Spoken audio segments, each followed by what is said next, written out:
itchy, man. It's got me scratching like a flea-bitten dog in a patch of poison oak. Not to mention, I've got this clicking in my head that I just can't seem to shake. Bet you the overseer probably put a chip in my brain. Now it's malfunctioning. Figured forcing everyone to wear a collar wasn't enough, so he decides to tag us too.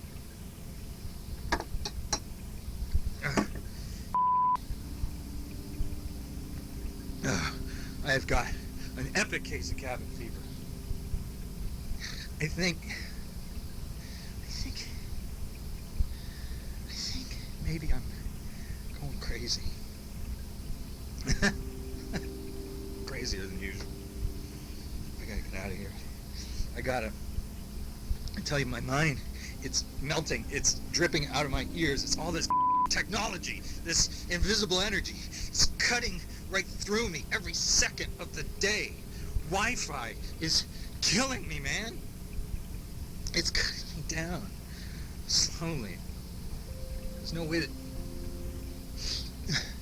There's no way to turn my brain off, and no way to keep this guy's gray matter a secret from his prying eyes, because he's psychic. No, don't say that. Stop saying that. He has 1 billion cameras in this place, that's all. 1 billion cameras, and they're all aimed at me. Better if they were guns. You know, I'd kill myself if I thought it'd keep him from reading my thoughts. But he'd probably just dig up my corpse, plug out my spine, and shove it into some computer. Is that even possible? Can people really do that yet? Oh, gosh.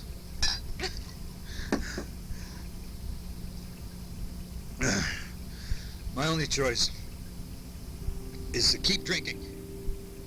Just keep drinking until my mind resembles an overcooked asparagus. I think I'm halfway there, I think. Every brain cell I drown is one less piece of evidence that bastard's thought police can turn against me. Booze is the best degaussing gun.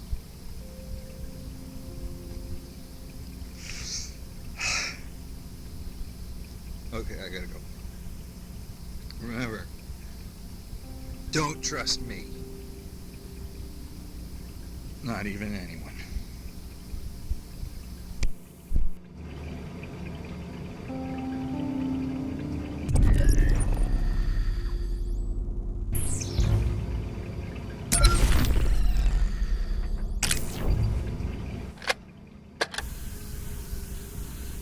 Zegar here. Today, all Prizrak were required to report to the reading room for a mandatory audience with the overseer. Wait, I'm sorry, correction. The few and the proud were pleasantly surprised to find themselves graced by a visit from the big cheese himself. His Majesty treated our hometown heroes to a few select passages from his manifesto. And after all the applause, he even sat down to sign a few copies. So about this time, I'm off. I'm wandering the halls, doing a bit of reconnaissance when some FOB Prizrak found me and dragged me along. As luck would have it, I had a manifesto with me. But it wasn't any old manifesto. It was mine. The edited version, where the pages are filled with righteous invective and disciplined truth. Like I've said before, my manifesto is the old man's death warrant. A summons for all the evil he's wrought into this place and beyond. Well, at least it will be once I can crank out enough copies. I'm kind of running a one-man opera here. Where was I? Oh yeah. So, all of a sudden here I am, being hustled up to the podium to meet the man himself. And before I can hide the book, he snatches it out of my hands, opens it up to the first page. Behind the mask, I'm white as a sheet. I'm waiting for him to look down to see my, improvements.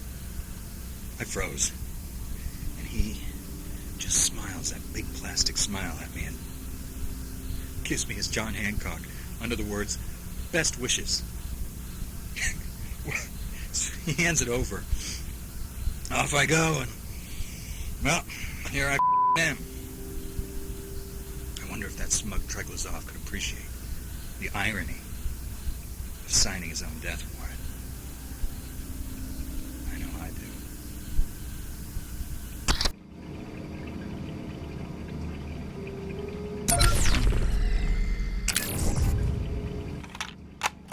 I have a treat for you today, kids. Today, I have got a book review for you. No, it's not the manifesto. It's one of the overseer's earlier efforts. It's a little self-help manual from the late 90s with this rather dubious title. There it is. Defrag Your Mind, the Pursuit of Happiness in a Computer Age. This could be the biggest waste of printed pages ever to burden a bookshelf. I mean, this makes Mein Kampf look like Anne of Green Gables. Now, on page 1, he states, and I'm quoting here, "Disorganization is the single greatest threat to the continued existence of modern society." So, not genocide, not nuclear proliferation, not government oppression, not Wall Street. Clutter!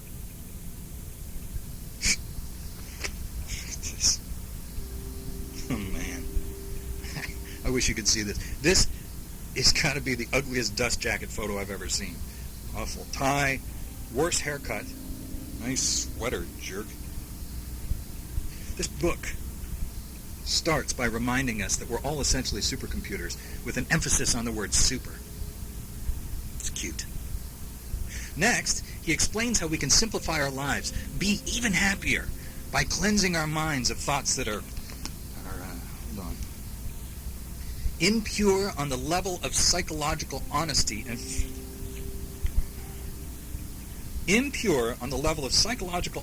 and filled with resentment and spiritual shallowness. Blah, blah, blah, blah.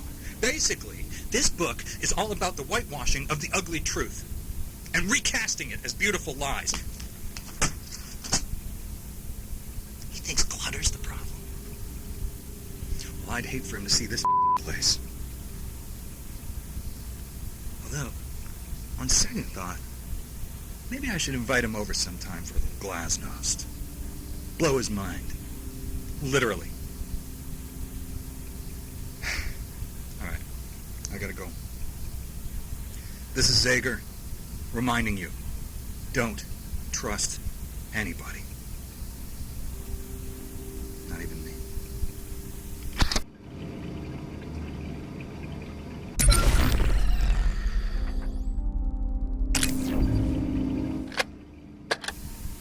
Zager here.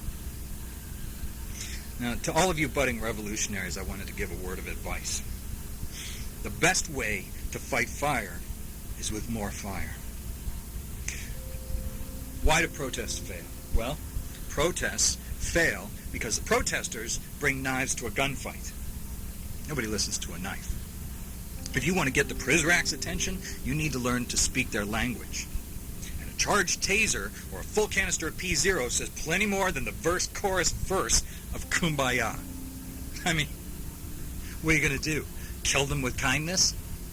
Good luck. A revolt should be revolting. Violence is the only language these men speak, and brutality is their only currency. So, pay them back with the business end of a taser. Well, they'll feel it in the morning. Believe me, I know. I have been tased and pepper sprayed more times than I care to remember. I was at a WTO protest once. I got hit in the eyes with so much capsaicin, it melted my contacts. It hurts. And that's the point. Because it hurts them too. Listen, the uprising begins the moment you are willing to fight fire with fire. This is what you have to do. Destiny's online too, so pick up the phone already. This is Sager telling you not to say peace.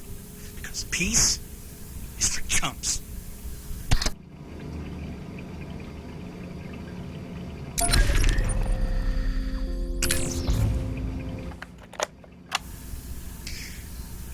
The only thing you're in charge of are the thoughts crashing around in your head.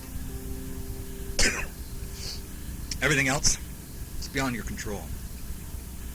But there are those who believe control can be rebranded, repackaged as participation, and that by doing this, the people will fall in line.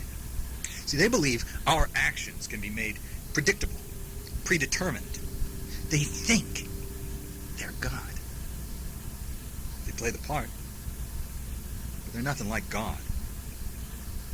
You know, they do, however, share a thing or two with the devil. Our fearless leader here in Metamorphosis, for example, like the devil, he goes by many names. Sir, Treglazov, Headmaster, Overseer. He's never met a man whose will he didn't try to bend the way a prism bends light, or break a man the way the gauchos break a horse. But the more he wraps the reins tighter in his small, meaty, sweaty little fists, the more they slip through his fingers. Because the Overseer, he doesn't know that a man cannot be tamed. A man cannot be controlled. And to drive a man toward domestication is to drive him over the edge, as my ex-wives can attest to. And man, beyond that cliff is pure chaos. Endless, terrifying, and honest. Chaos is a plain dealer.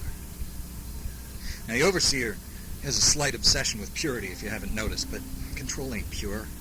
It's oily and unctuous and slithery and full of deceit and lies.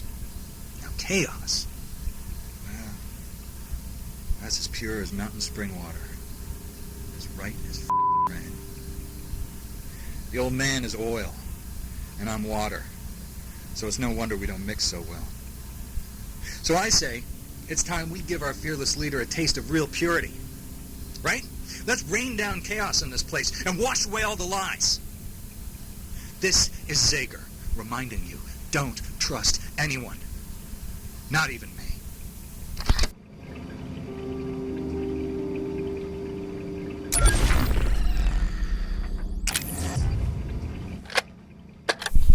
Okay. Zager here. Gonna try a different format tonight. We're gonna... Hey! Sit.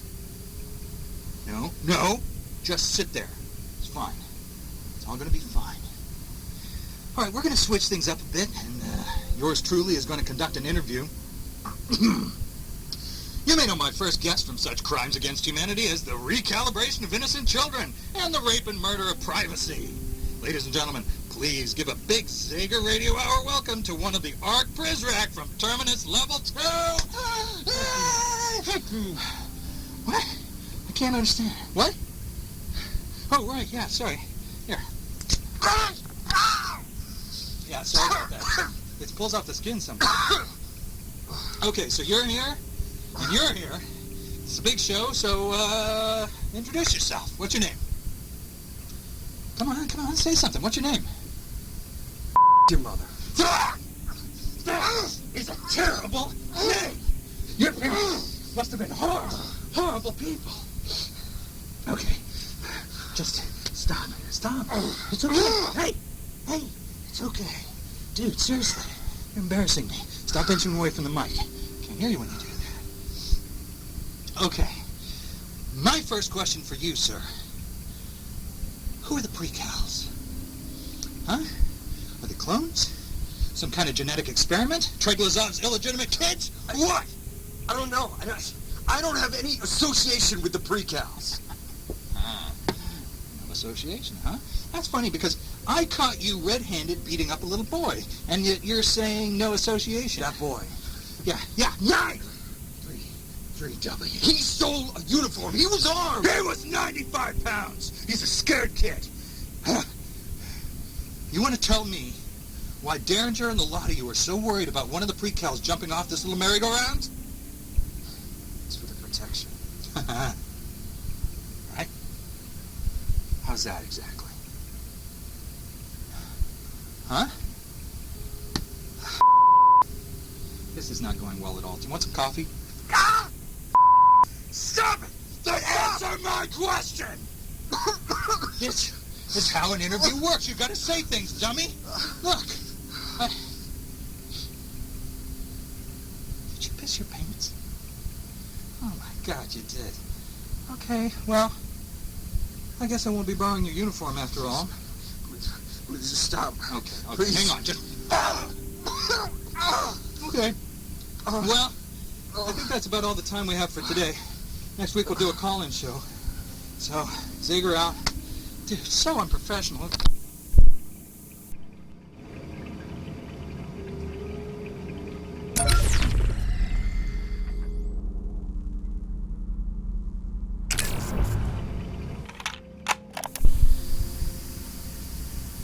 You can always find a crime. That's their motto. That's their mantra. They tattoo it to the inside of their eyelids. You can always find a crime, and it's true. You can find almost anything if you look hard enough. But you know, the one thing you'll never find, no matter how long you search for it, is the end of a good conspiracy. Just when you think you've caught the beast by the tail, you round a corner and discover it just keeps going. It's never ending.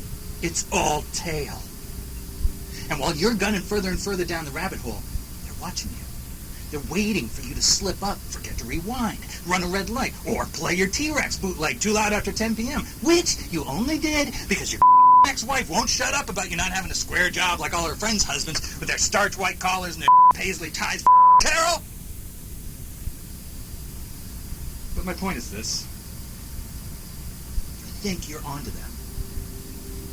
They're onto you. You try to track them, follow them, find out their dirty little business. And that's just an open invitation for them to find out yours.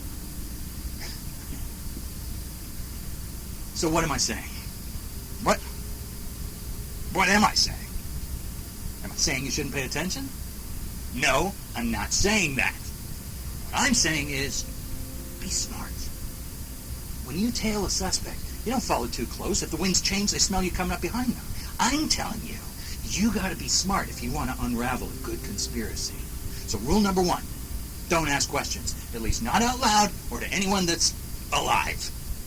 Rule number 2, pretend you don't give a shit. You see them dump a body in the marsh, act like it's no big thing. And rule number 3, rules 1 and 2. If you don't ask questions, you'll never learn the truth. And if you look the other way when bad happens, just get away with it. Best thing you can do is to make a scene. Make a mess of things. Look like a screw-up. Once they've written you off as a joke, go be smart. You can't break a few eggs without making an omelet. Just don't let them know you learned how to cook. This is Zager. And I'm telling you, don't trust anyone. Not even yourself.